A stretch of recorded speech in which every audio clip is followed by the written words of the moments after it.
All right, welcome guys. Good morning. Yes, we are hosting this event from Africa to the European Union, and we would like to talk about how you guys can get your products into this new market. So, in this event, we have Kumbirai Chipadza from Dutch Connect, who is going to focus on the importance of networks in market linkages. And we have Alexandra Ngandeu from Manuyoo World, which is an e-commerce platform, and she's going to talk about which products can be sold in the European market. And we have Kathrin Seelige from Kasoma Consulting. She's going to focus on the important regulations to focus on when you are exporting your products to the European Union. And then later on, we'll be joined by Timo Pleyer from the South African Germany Chamber of Commerce, and she'll talk about the importance of trade between Germany and South Africa and Africa in general. So I think I'd like to have Kumbirai first, just to introduce Dutch Connect. Okay, so before I go there, it's Minnie-lee Tagwirei from Beetroot Africa. I always forget to introduce myself. Yes, so we work with entrepreneurs here in South Africa and across Africa, where we help them with market linkages, with funding. We have an online magazine where we also feature those startups and entrepreneurs. Most of you are probably familiar with the website. We also have events, networking events, educational events like those ones that we host. And one of our most prestigious events is our SMME Corporate Year End Gala that we host with corporate companies and investors. And it's a yearly event. So, yes, welcome to this event. Let's go on to Kumbirai. Kumbirai, would you please introduce yourself and Dutch Connect? Uh, Hello, everyone. Thank you very much, Minnie-lee, for this opportunity. Yeah, yeah, and everyone. Yes, Asa, how are you? And everyone. Sorry. Okay, let me go ahead. Yeah. So, and everyone who's tuned in. Uh, to begin with, Deutsch Connect is a German-based Afrocentric startup that links African businesses and people to the German business ecosystem. And we do this through three key pillars, which are mainly mentorship, entrepreneurship, and German language courses. Secondly, we do business to business matchmaking. And lastly, we do access to market and partnerships. So we believe that it's important to collaborate. We always say we don't compete, we collaborate. And that is why we are also here. And this is why our topic is the importance of networks in market linkages. Before I go any further, already I see Kate Ngata Ochieng from Fair Trade Africa. I see Sven from LeadHub in Hamburg. These are just examples of people that we have collaborated with or are also collaborating with. To go to our topic, I believe that the whole Africa EU ecosystem is too big for one person to do an Amazon on it. So I believe that we need networks, strong networks. We need synergies to create synergies with all ecosystem partners so that if everyone does their role in a very, very efficient way, the end goal of getting products from Africa into the German market or into the European market will be achieved. What am I talking about? I'm talking about a European market where it has over 500 million consumers, 21 million SMEs, and 16% of the world's import and exports. So this is so big a market that it can also be able to accommodate all of us. I believe that to start with, one of the most important things that our entrepreneurs, especially our target market, we're not talking about the bigger corporates, but our target market, the young and the SMEs, the young entrepreneurs who are just starting out, is in terms of capacity. Let's say we get an order for them to be able to supply mangoes. Do they have the capacity to meet the market demand? more often than not, they cannot. So this also then starts from capacity building itself, going into the smallholder farmers, capacitating them, not only per farmer, but getting them into consortiums whereby you get 20 to 30 farmers in one area producing one product, which is then processed, packed, and sent to the EU market, for example. In our talks with organizations such as the SA German Chamber of Commerce, we've learned that whereas such organizations might try to find SMEs that they can support to export to Europe, most of the time these SMEs don't have the capacity. So yes, we have examples of those that have made it into Europe, but for me, I think it's important for all the ecosystem players to start talking about how do we how do we capacitate our farmers, how do we capacitate our entrepreneurs with the knowledge, with the skills, with the information, and also with the resources that they need to be able to export. To export to another continent is not any fool's dog. This is serious business that requires management from a personal perspective, from a company perspective, from a team perspective, to the extent that there are rules and regulations that differ from your own country, from your own continent. And there are also expectations that might differ, cultural differences, a whole lot of things. So this is why it's so important when we are on taking this route or we are assisting entrepreneurs to go this route to be able to help them in terms of getting the whole ecosystem, the whole network from the farm to the shelf, so to speak. So that is why you find an organization like Beetroot Africa, who essentially is their job is to identify entrepreneurs who are doing well. We have products that are competitive because it's also important that we just not say we want to get African products into the EU market or into the international market. What type of African product are we getting there? Are we adding value to the name of Africa, or are we embarrassing ourselves by trying to sell or market things that are not at the quality of an international standard? So this is what like Beetroot Africa does. They then go out, find the correct entrepreneurs with products that can compete at a global level. Then from then on, they then come to organizations such as ours that then create market linkages for these entrepreneurs. Do they have the capacity? We then look for organizations that can help them to have the capacity, be it through funding, be it through machinery, be it through expertise in terms of knowledge and skills transfer as well. These organizations could include the SA German Chamber of Commerce. These organizations could include organizations like Fair Trade Africa. This could also include embassies in Africa. Then, when they're capacitated and they can be able to fulfill export requirements, we then go to organizations such as Manuyoo, who are experts in getting these products into the EU market. Not only are they experts, but they do have the experience. They've done it before. They've walked the talk. So I'm just trying to take you from a farmer in rural Uganda to a market in Aldi in Germany, where the consumer then pays their euros for that product. It is a long journey. It is not an easy journey. And that is why it needs all the ecosystem players to do their part, but to do it together. Unfortunately, I still feel that there is a discrepancy within the ecosystem.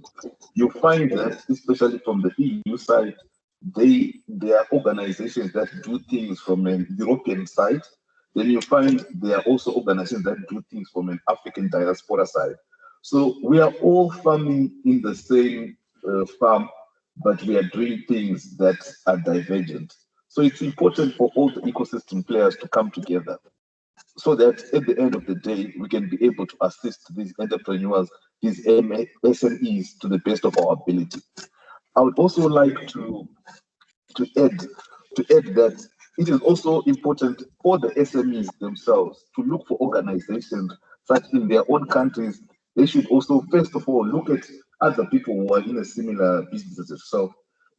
Sorry, other organizations that are in a similar business as yourselves. Secondly, what is the EU doing in your country in terms of what are they promoting? Thirdly, what is your government and quasi-government bodies in your own country? Get the information from those correct people before you even go out. because the first step is to get the correct information. And don't get this information from internet or from other people. Go to the relevant authorities and ask. More often than not, you find sometimes the steps are easier than what people would have told you. Don't let your other people's experience be your experience. Go out, get the correct information, and make informed decisions. So for now, I think I would like to end here as well by just encouraging everyone within the ecosystem to let's all put our heads and hands together. It's exciting times for Africa, especially within the food and beverage industry. People want to eat healthy, people want to eat natural, people want to eat organic, people want to eat ethically produced foods, superfoods.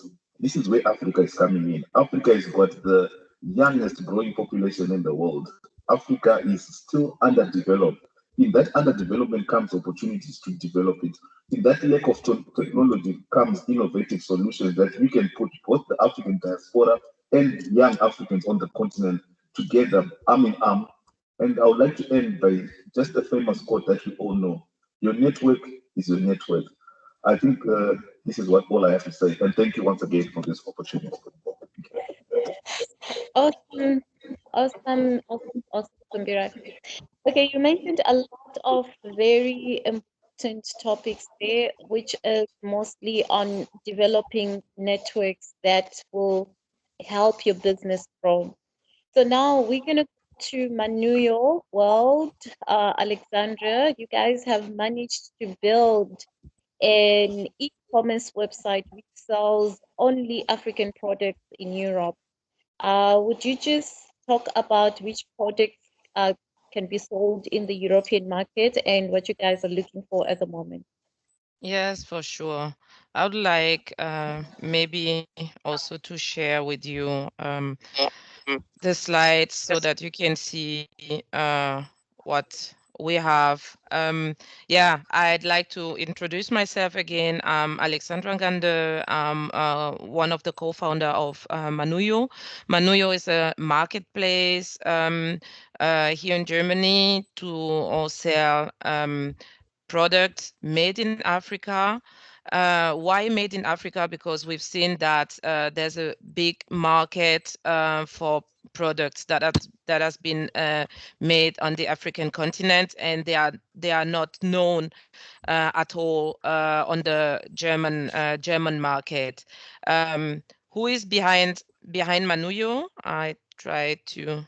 Yes, here's the team of Manuyoo. As you can see, we have yeah, a quite huge, big team for a startup. We are a startup. We started last year, and we've been on the market since last year, October. And we have also people coming from I myself. I come from Cameroon. We have also Zimbabwe, and we have also Germans in the group, so that we can with that diversity we can also have different point of view, and also the African side in the bridge between the two continents. What kind of product did we want to sell in Europe? We wanted to show actually a new vision of Africa in Europe, and we decided for our startup to focus on quite good processed goods. And yeah, I start here with one of the products that are chocolates made in Ghana, also with the story that yeah, you know that cocoa, one of the biggest cocoa producer in the world is Ghana, but nobody knows the chocolate made in Ghana. And as you can see, and that is also something very, very important for us, you can see also on the packaging, which plays a big role here for the consumers. When the consumers buy their products, you have quite good process packaging, and also that African identity that is also on the product. There's big range of variety for the chocolates. Yeah, you have milk chocolate with almond. There's also dark chocolate. So the 57 sisters, the Addison sisters who created 57 chocolate, they also had it a quite big range of flavor for their chocolate. That is also very important so that the customers has the opportunity to try different products for from the same company. We also have tambour from Benin, which is also alcohol, which is made in Benin. And as you can see, that picture shows you that's the way we want to sell the product. Behind all those products that has been processed on the continent, it's very important also to share a vision, to share, to give the customer the opportunity to say, okay, I really would like to taste it. I don't know it, because that is something very important to know.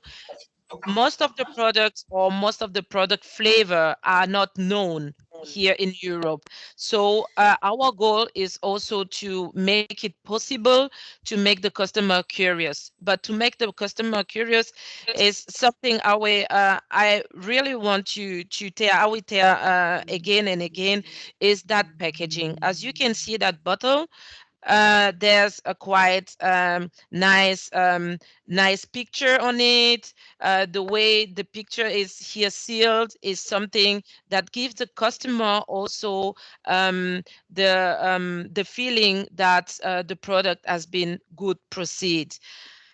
So we also have, oh, I made a big mistake. We also have Enda shoes. They are coming from Kenya. That's apologize for this big mistake.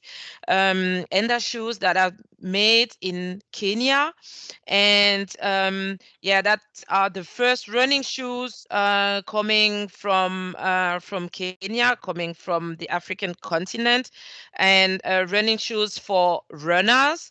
So that is also, you see also the color here, and that are also details that are very important for the customer. How is the product proceed in the detail? The detail is something very important.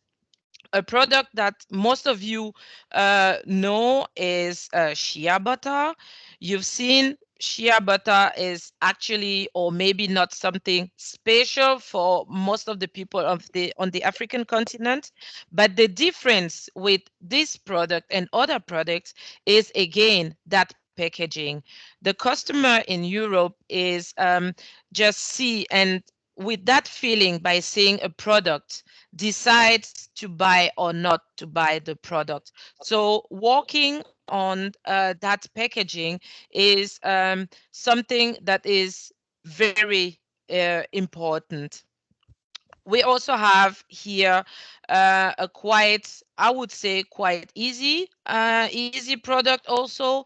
Here the dried mangoes coming from Kenya, and here you can see also on the picture the way it's the publicity is made with the name of Miyonga, and also all the nutritive information that are for the customer here in Europe very important. So when the people buy the goods here, they want to know exactly what is inside. Is it good for me?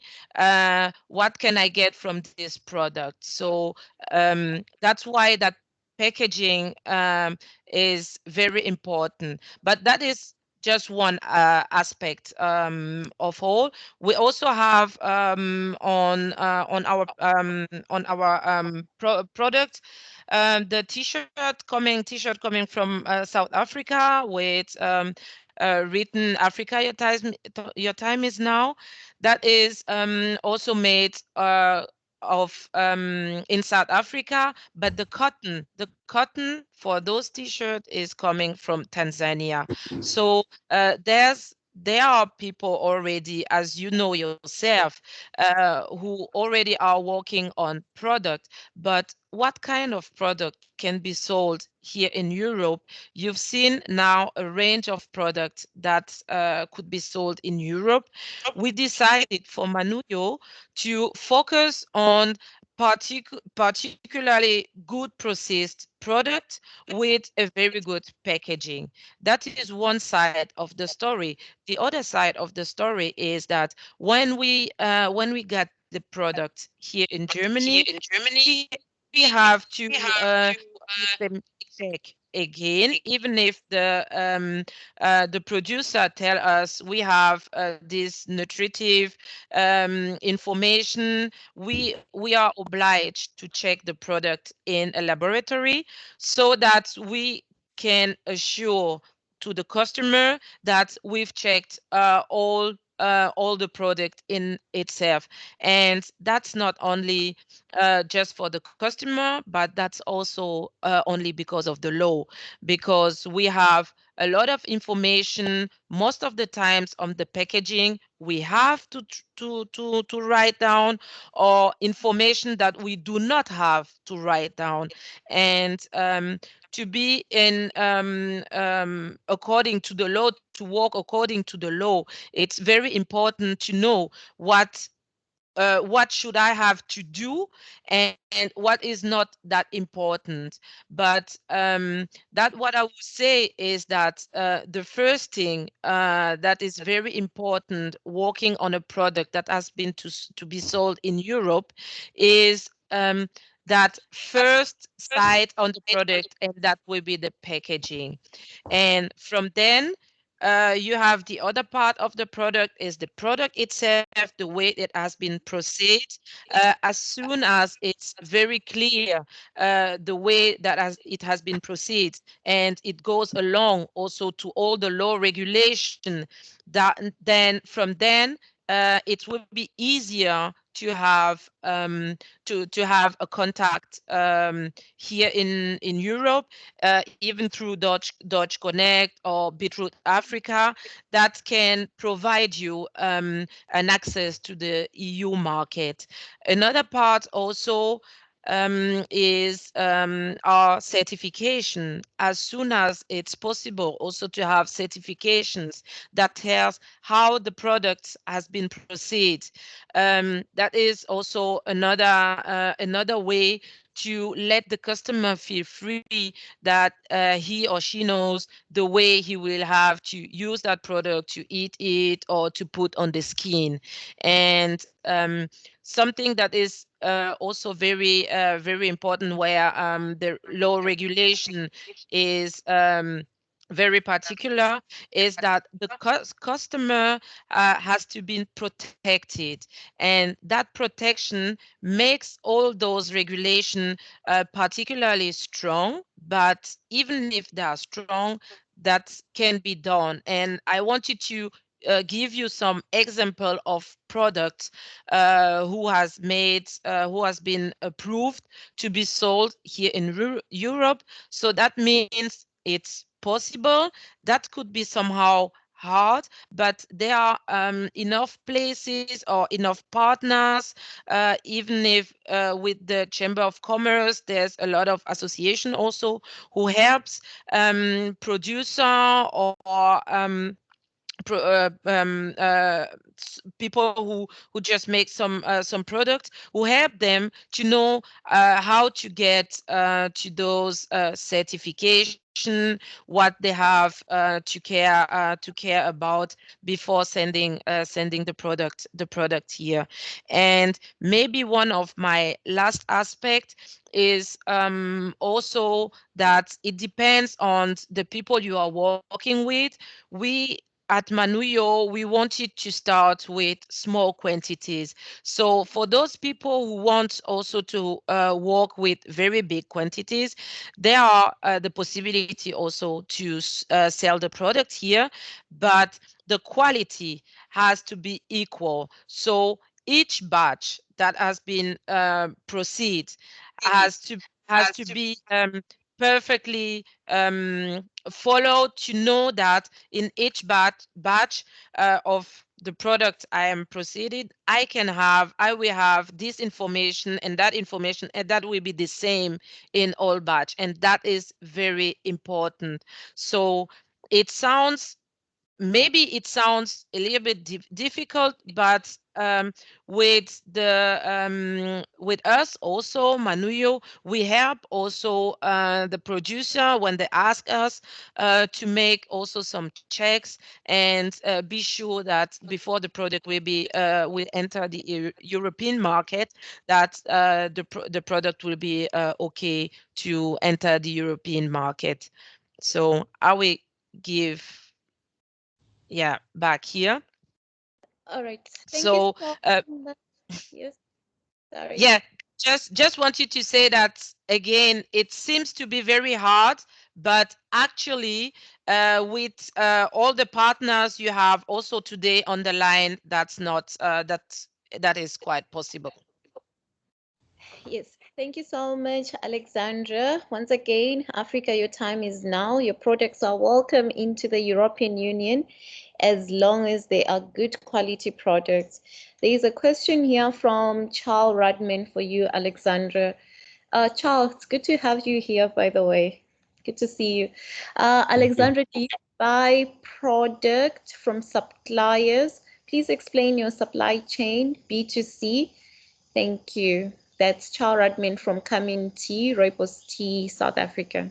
Yeah, our process is quite easy. At the beginning, we decided to contact our partners ourselves, and from that point, we had several meetings to be sure that we will go along regarding the law, and on one side, and also on the other side, our part is that marketplace that not only explain how the product is, but also all the story behind the product. That is maybe also something special about Manuyoo, is that we do not focus just on the product to sell a product, because most of those products are not known here. So we have to make a kind of small educational also tips, just to let the people know where does it comes from, who are the people behind, and what is all the story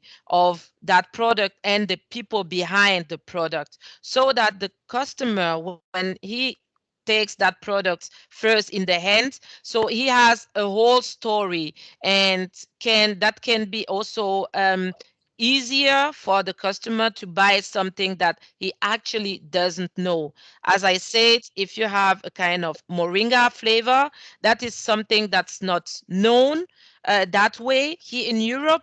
So we have to explain, and that is our goal. And we make also most of the time B2C, and we also want to start with B2B business. Awesome. Are you answered, Charles?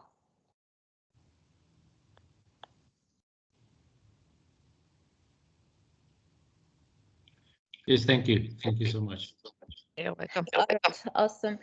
Okay, there's another one from Banuville, Isaac. I hope I pronounced it correctly. He's from Ghana. He's an entrepreneur, CEO of Banuville Farming Enterprise. He would like to know, okay, he's into mushroom production for some years now, and he needs an international market. How can your team help me get my mushroom into the European Union market? I think Kumbirai, maybe you should take this one. Hello. Hello. Yeah, thank you very much, Manuel. I think to make things easier, and fast as well, I think firstly you need to go to the local, or rather in Ghana, to the board that deals with agriculture as well as exports. Then see if your mushroom is standardized to the European market. If yes, If no, let them tell you what you need to do, how you need to improve. I'm happy that you say that you're also a winner of some of these. You've won awards already, so that means that they can then be able to assist you. Secondly, if you already qualify for the market, then you also need to know in terms of how do you package your products, but also importantly, you need to find the buyers or agents within the market that can be able to assist you to find for the correct market linkages. And I think you've come to the correct platform. You can also talk to us as Deutsch Connect, and we can then also engage Manuyoo after also knowing that you are already export ready. I think for us, the first step is for you to be able to know if you're export ready. If you are export ready, we can then be able to engage you. But if you're not export ready, please don't also dishearten. Just ask them what you need to do for you to be export ready as well. So thank you very much, Bano from Ghana. Thank you so much. Before we continue with the question and answer session, let's go to Kathrin from Kasoma Consulting. Let's hear about the legal side of business here before we get carried away. Thank you for the introduction, Minnie-lee. Yeah, I think it's already going on all the questions and so on in the chat. So it is, yeah, it is interesting to be here. While I am introducing myself, if you are typing in the chat or something, maybe, yeah, you want to type what kind of products you are interested in, or what are you exporting, or what you wish to export, and so on. My name is Kathrin. I'm German, and I used to work for a longer time for a project. It's called the Import Promotion Desk. It was still ongoing, but I left the project last year to become independent. And in this project, we have worked for the last 7 years with many hundreds of companies from developing countries to bring them to contacts to the European market and finally to export to the European market. So I have worked a lot in with many African companies in different products and also outside Africa. And my specialty is the ingredients and processed food sector, and the ingredients, also the natural ingredients for cosmetics and the cosmetics sector. And I have also worked a little bit in the fresh fruits and vegetables sector. So I have done a little presentation and I'm going to share it. So let's see if that works out. I hope you can see it. Can you see it now? Yes. So there are some links and things in the presentation, so I think we can distribute it afterwards. So don't worry if I'm not reading out everything that I wrote down, because it is supposed to be about the regulations for the export to the European Union. And this is not a field which you can explain in 10 minutes because it is very different for every product and so on. But I want to give you some hints and share some experiences. And if you have further questions, you can also write me an email or ask, of course, after this presentation. Okay, so first I wanted to remind you that the European Union is a single market. So that means that if you have a product and it enters somewhere in the European Union, for example, you ship it to Germany or the Netherlands, then you can also freely trade it within the European Union.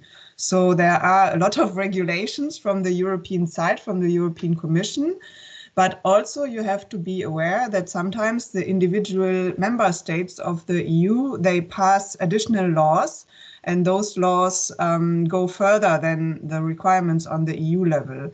That is, for example, in Germany, often the case that you have stricter regulations than the European Commission has set.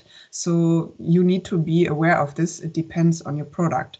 And also sometimes we have encountered people who are not so informed about which countries belong to the European Union and which countries do not belong to the European Union. So if nowadays the UK, for example, is not a European Union country anymore, and also Switzerland is not part of the EU, so you have to go through an additional customs or through customs in Switzerland if you want to go there. And also something which I think Manuyoo also knows that we often see is that people would like to sell to consumers, B2C, via an online shop. And that's a good idea, but you need to be aware that even if your online shop is based outside the European Union, you must follow the same rules. So an online shop inside the European Union is just as any other storefront in a city. So this is important. And I wanted to make you aware of this very useful site of the European Union. It's called Access to Markets. And there, very important is that you find out the so-called harmonized system code, the HS code for your product. So you can do it on this website and you can find lots of other information. It's a website from the EU.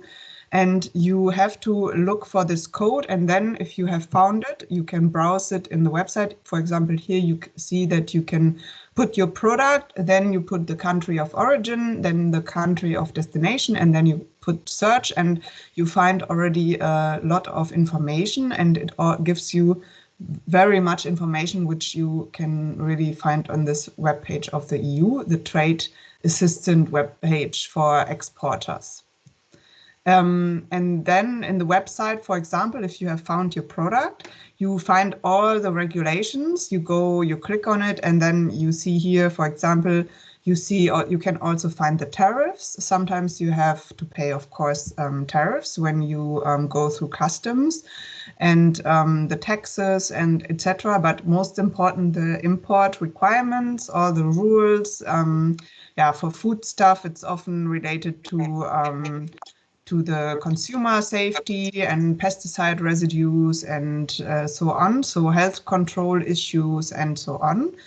And sometimes people are very afraid of going to this website because there's a lot to read, but it can be helpful, and the documents are sometimes really clearly written. So you really know, okay, on my labeling, I have to write this, this, and this, and so on. So don't be afraid to read them.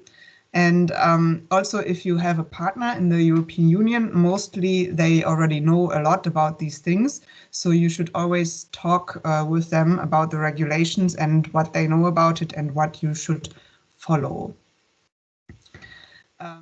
So the two expertises that I have are the food market and the cosmetics market. So in the food market, it is very important to know that the EU has one of the highest food safety standards. So the objective is that the consumer has full protection, and that is a very, very high standard.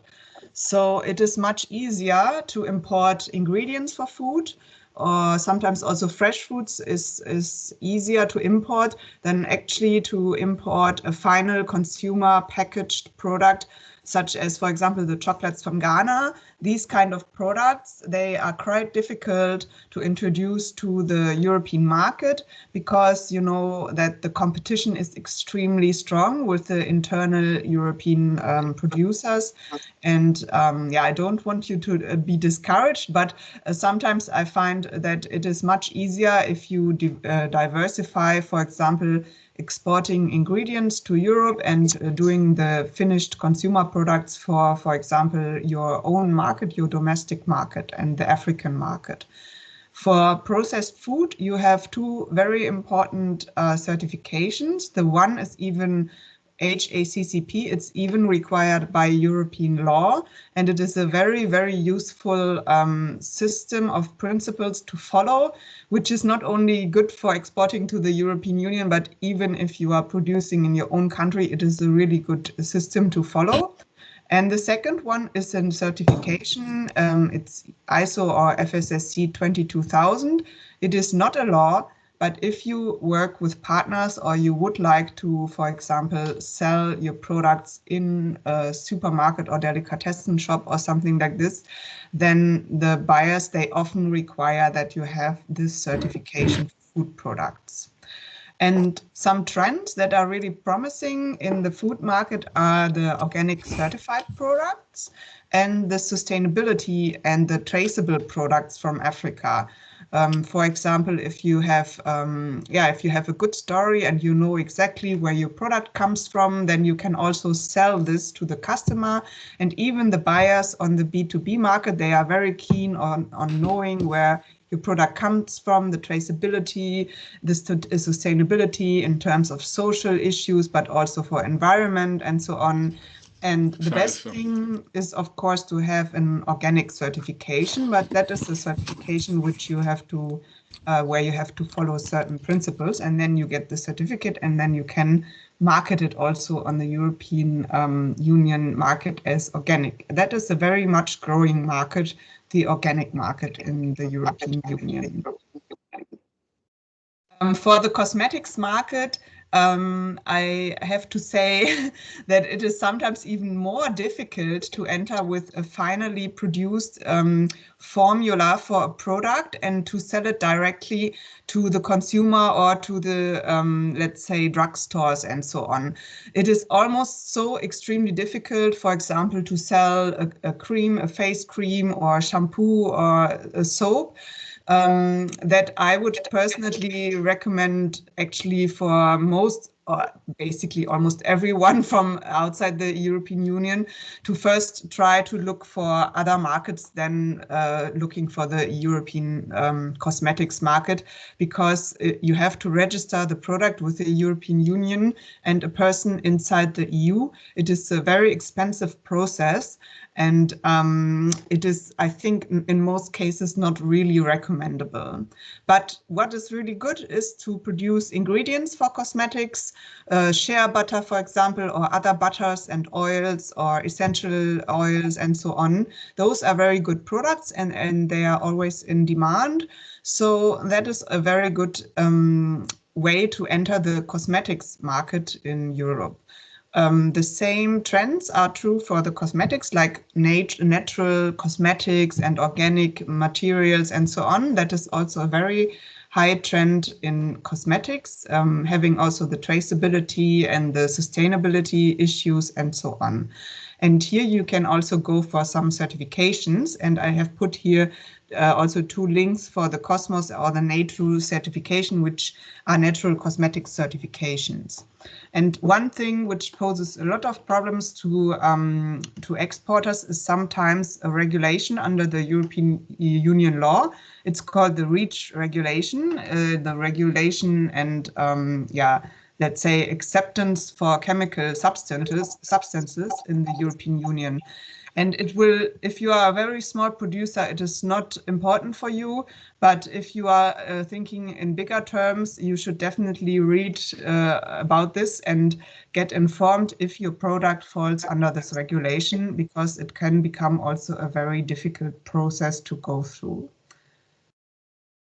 So where can you find out more? I recommend strongly for you, because I also don't know much about, for example, t-shirts and running shoes or other products, home decoration, for example. You can go to the market information portal of the CBI, the Dutch Center for the Promotion of Imports from Developing Countries. You find here also the website, and you see they have really, really good information on almost all products that you want to export. So you can read their information sheets, and they have lots of reports, but also nowadays in the COVID times, they did a lot of webinars and they were all recorded. So on the website, you find lots of webinars about 1 hour long where people explain how to export this product or the other product. And you can find really a lot of information on this website. And what I also recommend is that you get in contact with the market, because if you want to export, you need to know the market. And that is the best way to go, once it's allowed again, to travel maybe to some trade fairs. And I wrote down here a couple of trade fairs for the food and for the cosmetics sector in Europe. And there will certainly be some other fairs or buyer meeting events which you can go to. And the most important thing is to talk to as many people, possible clients as possible, so that you get your own idea about the market. And this can be really well done on these kind of B2B trade fairs. And some last hints and recommendation. Just what I said now, you need to talk to the potential clients. So you basically, the networking part is really important, and you should go visit trade fairs, have contacts like here in this seminar and so on. And yeah, and sometimes I think I have to say also that the EU market is really, really competitive. So especially if you have a consumer product which you would like to bring to the market, I think you can go for partnerships with companies like Manuyoo, for example. But sometimes you can also think about different strategies. For example, you have very, very strong European brands, and they are also, let's say, having it easy to go to the African market because they have large budgets and they can basically go into any market they want and market their products. So sometimes I think if you have a really good product, then it's even better to try to, let's say, fight the European big brands on your own market and to try to replace a certain market share in your local market with a good local product. And then by time you can expand onto the world market, for example. If you want to go for the European market or any other market, I always recommend to write an export marketing plan, so that you have really a plan what you do, and that you give also some budget to some activities, like, for example, traveling to the market and so on. And don't be too afraid of the European regulations, because if you set your mind to it, you can handle them. It's really possible. Many other people have done it before, so it's not impossible. And yeah, when you go to Europe, also be aware, of course, that sometimes the Europeans are a little bit different than Africans from their business culture. So what is really evaluated with Europeans is always that you be transparent and honest to your buyers. And even if there is a problem, sometimes we have seen in our cases with the companies that it is not so easy to admit that you might have a problem with your product or with your schedule that you want to deliver and so on. But it is much valuated by the Europeans that you actually say these things and don't hide them, and then you can find the solution together, and that you always communicate well, so that you give quick answers to emails and so on, and that the information that you give is also relevant, and be transparent and open and in good communication with the partners. And this is very well valued in the European market. Well, so good luck with your endeavors, I hope. And that was my part. If you have any further questions, feel free to ask them, and also to maybe write after and so on. And I think this presentation, we can send them to you also. Awesome. Yeah, I can have a few questions for you here. In the chat. There's one from Kuda. Hello, Kathrin. You mentioned a higher quality bar for ready-to-consume products when compared to ingredients, and used the packaged chocolate as an example. Does this apply to packaged fresh produce? Are there specific requirements for such? HACCP ISO FSSC 22 were marked on the sides. I understand the question. For the fresh products, so you have to understand one thing, is that if you market a product in Europe, for example, you are a supermarket or you are Manuyoo, you have to be, you are responsible if something happens to the consumer. So if someone will eat your product and choke to death, then maybe you are going to be reliable in the courts for the product. So that means that the one who is selling the product in the European market, they want to be very sure that this does not happen. And that is why they have such high regulations. And also the supermarkets, they give extra regulations, even, or they want extra requirements, so that the product is safe. So for the processed product, it is very it is more difficult to guarantee the safety if it's already finally packaged, like, for example, the chocolate, because if you deliver it to the European supermarket, the supermarket buyer, for example, he cannot open every bar of chocolate and taste it and, you know, check, okay, is this fine? Can I give this to my consumer? He has to trust that you, as the producer of the final product in Africa, you have done everything possible that this product is safe. And this is very often, this is a matter of trust, but the trust is very often given through certifications in the processed food area, such as ISO 22000. But in the fresh foods area, it's a lot easier because there the product grows and then you can see the product. So when it comes into the European Union, you have a mango or you have a package of bananas or mushrooms, and you can check the product from when the container is delivered. You check the products and then you put it on the shelf, and the shelf life is quite short and so on. So for the fresh products, the certification, which is not, it is not mandatory, but basically it is mandatory because all buyers would ask you to have it. It's called the Global Gap Certification. It's a very basic certification for good agricultural practices. So you don't need not to worry about HACCP or anything in the fresh food sector, but you should have the Global Gap Certification, or at least you should plan to do it in the next years if you want to go to the European market. Okay, and let me check. There has also been a question about rooibos powder. That looks, it looks good. If you are organic, fair trade, BRC certified, you have already almost all the certification that you can look for. If it's good for the cosmetics industry, it's also nice. You might want to check out the In Cosmetics trade fair, and you can go there and and maybe find some people who might be interested in the rooibos powder. Why not? It sounds good.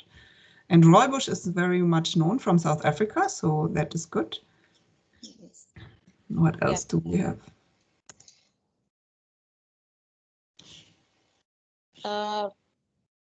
There are some other questions that are not directly for you, Kathrin. There's one here. This is Isaac from Ghana. I want to ask if your team have any linkages to funding opportunities, especially for startups. Yes, I have just shared my email address below. You can email us, and that's a different conversation altogether. So please do email.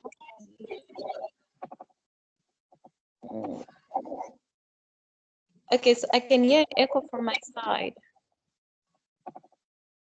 Can you guys hear me properly?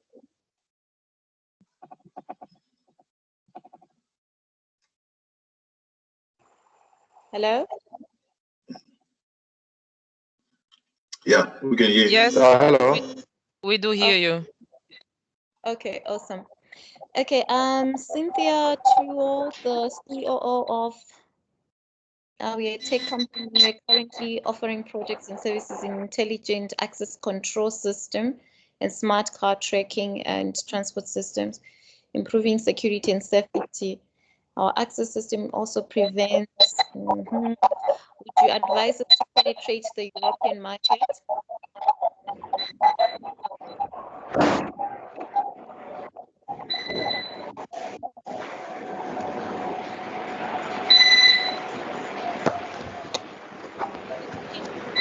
Please check their microphones and check if they're off, because there's bad interference that I can hear from my side.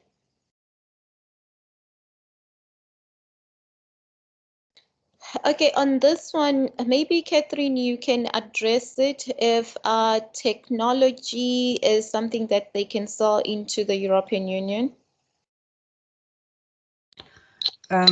Yes, I saw the question. I am not an expert, I have to say, but I think it is possible. We have, I also worked a bit with Tunisia, and there are some areas where you can also, come into contact and export technology.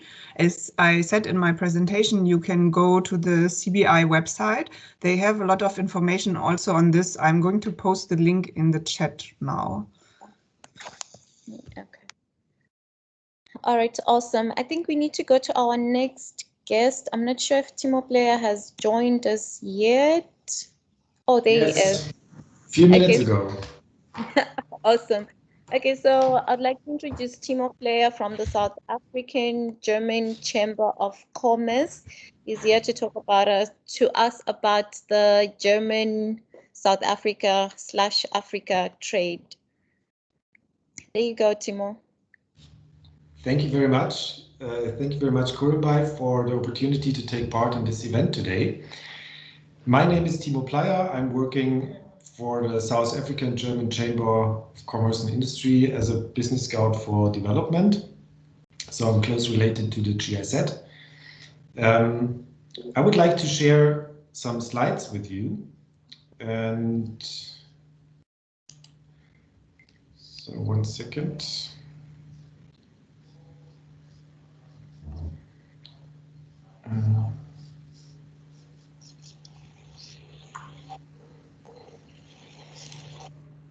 So here you go. Can you see my screen? Yes. Okay, great. So just a few words very quick about the regional responsibility of the South African German Chamber of Commerce, and I would like to show you how we can support you to step into European value and supply chains, because exactly this is the main task of the competence center sourcing at the chamber, which I'm heading. Competence center sourcing, like I said, it is a new competence center at the German Chamber. It was launched last year in November, and normally the German chambers have the focus on, for German companies, about investment opportunities in the foreign country.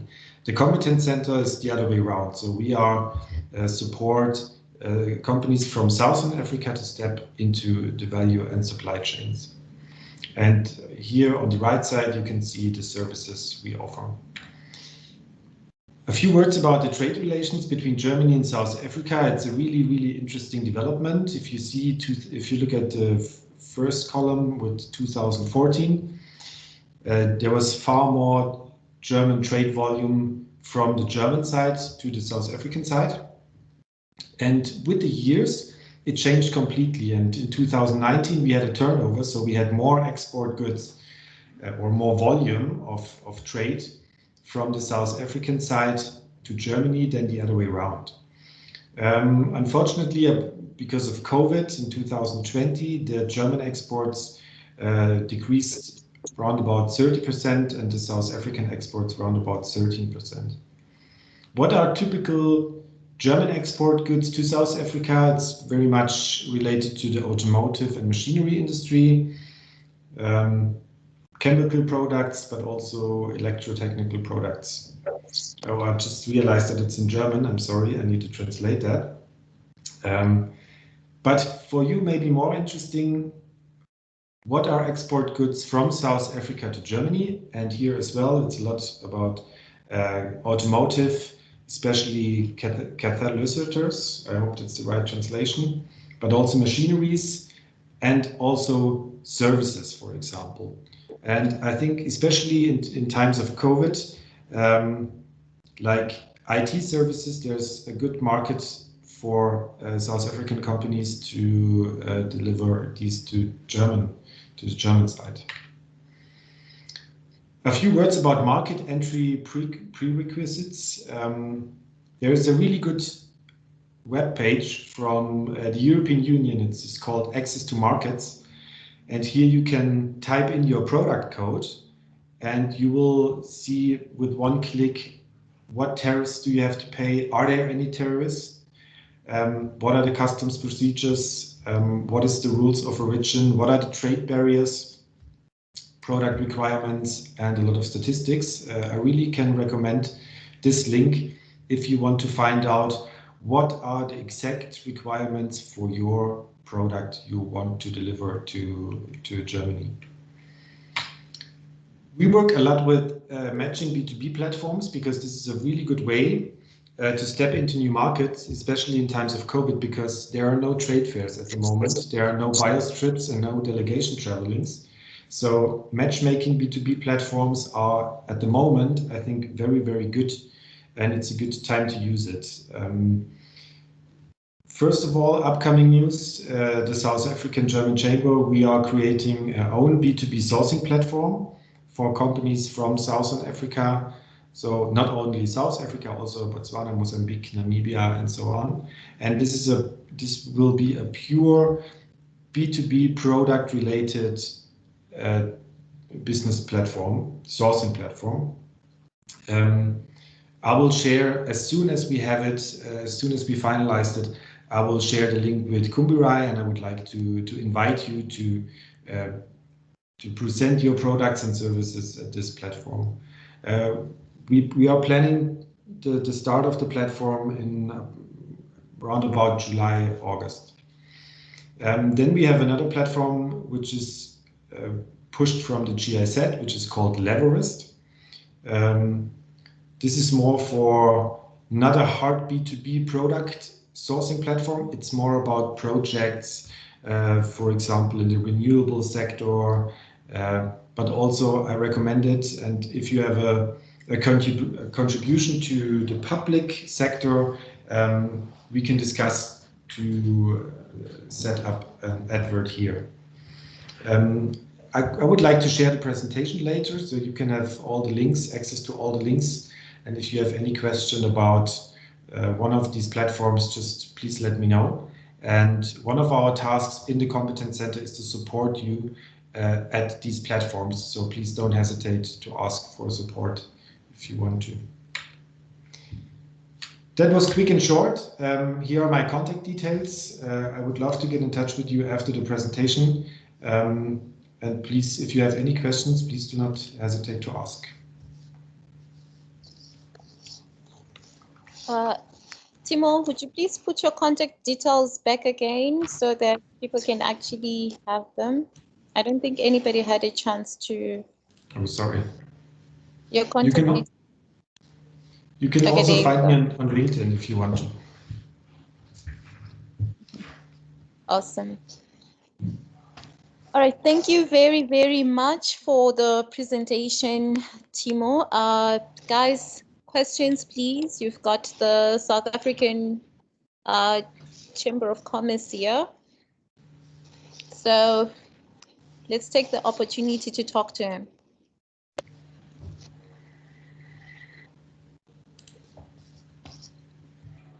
Any takers here? I think they're really scared of you. I asked my question scared. online, but I'm happy to ask it over the microphone, if that's all right. I'm not sure what format we're using. Yes, please go ahead. Okay. As I said, I think that B2B sourcing platform is highly interesting, especially given the lack of travel. So I'm looking forward to seeing it and using it. My question is more about sort of your outlook for the rest of this year and 2022. So right now we are exploring the supply side and getting various certifications in Zimbabwe, and we're liaising with Kumbirai at the moment. So that's very useful that you're already talking to him. But I'm wondering, from your perspective, what do you see as sort of the wider outlook and opportunities for the next 2 years? Because of course we can explore on the ground, but having your viewpoint about what will really resonate with the market when things land in Germany, I think would be useful. Thank you very much for the question. Of course, we as a chamber are very much related to the automotive industry, and there are a lot of opportunities, but I'm not sure if this fit into the combination of this group here today. Yeah. What I believe, all sorts of everything which is related to business process outsourcing, there's huge potential. Everything which is not related to hard industrial products, because of course, because of the travel registrations or regulations, it's really hard to set up new businesses.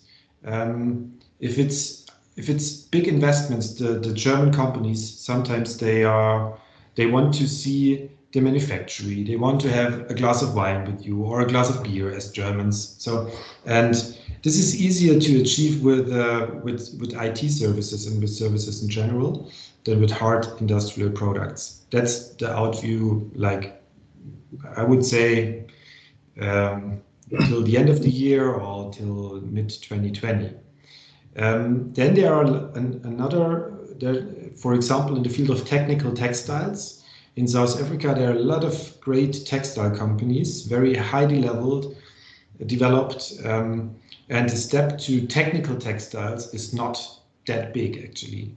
So we will have we call it Markterkundungsreise. It's a business partner search traveling, and with the focus of technical textiles. So everything where you are already well developed, you have a good product quality, you have the export capacity, but then there is one step to a new technology. I think this is in general very interested, but definitely in the textile sector in South Africa. Okay. Are you happy with the answer? Yes, that's a good starting point. Thank you so much. Awesome. Does anybody else have a question before we wrap up?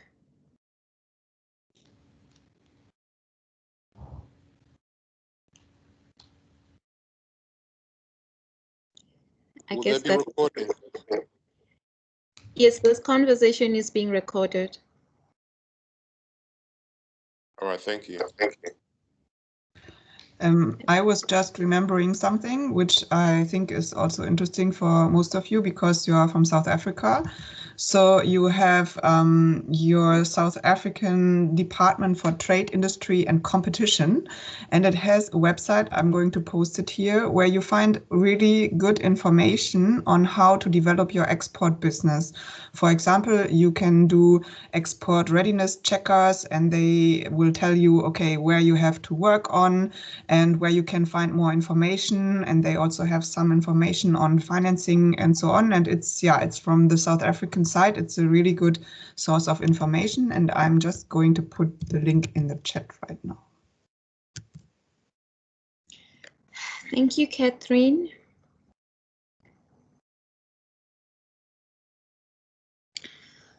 All right, guys, if there are no further questions, I would say I think this is it for today. Thank you so much. Okay. Hi, Minnie. Yes. Yes, Tawana here. I just have a question directed to Kumbirai. Okay. Yes, it's regarding what you mentioned in the beginning that they do facilitate market linkages and also facilitation of funding and machinery. So I wanted to understand further on how one does qualify for funding or for machinery, or what entails that one needs to do that. Okay, thanks, Tawonga, for that question. Yeah, I think maybe you might have misheard me. We don't do funding ourselves.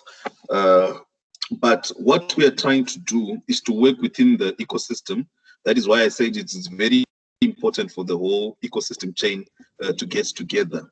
So that, let's say, for example, you are looking for funding or you're looking for machinery. If you come and consult with us, we are then able to take your story, your unique story of why you need the machinery or the funding, and take it to a German partner or a German business that might probably want to invest or work with you in a similar sector. So currently we're actually doing this in the agri sector, whereby we're looking for German partners in terms of getting processing plants and packaging plants for women who are in agriculture in Africa. So it's a case-by-case assessment.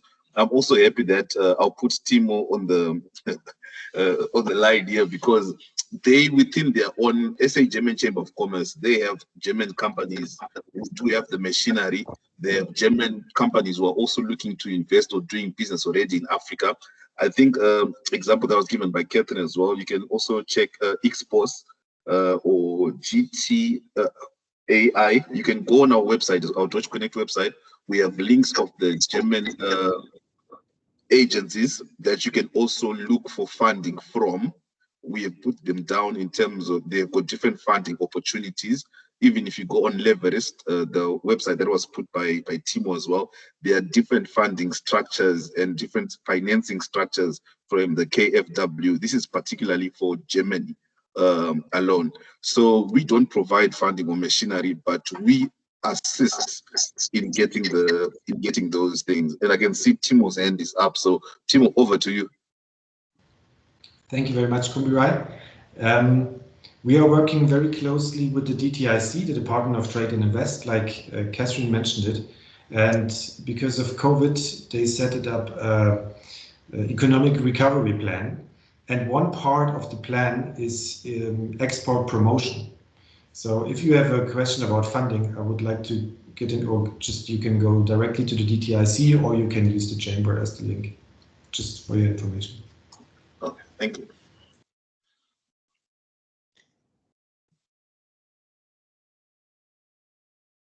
All right, thank you so much, Taona, for the question. Is there anybody else? You guys can connect with Timo Pleyer on LinkedIn. We can connect with Kathrin on LinkedIn, Alexandra, Kumbirai, myself, Minnie-lee, Tagwirei, we are all on LinkedIn. And you can send us direct messages. We will be able to assist you. Taona, with regards to funding, you're close to my office. You can always pop in, then we can talk about that as well. So everybody else, I've shared my email address on the comments. Please feel free to send me an email. I have direct links to everybody here. So if there's anything that you guys need, I'll be able to communicate with them. I'm here in Cape Town. I see we have people in Kenya, Zimbabwe, Botswana. So yeah, just send an email and then we'll be able to direct you to the correct person to chat to. I think that would be easier. So once again, my name is Minnie-lee Tagwirei. I'm the founder of Beetroot Africa. You guys have had presentations from Kumbirai, Deutsch Connect, Alexandra Manuyoo World, Kathrin, Kasoma Consulting, and Timo Pleyer from the German Chamber of Commerce. So thank you so much, guys, for attending. We're looking forward to hosting more events with you guys. Bye. Bye. Thanks, everyone. We'll share Thank the you. records. Share the Bye, Bye-bye. everyone. Bye. Thank you. Bye-bye. Bye. Thanks.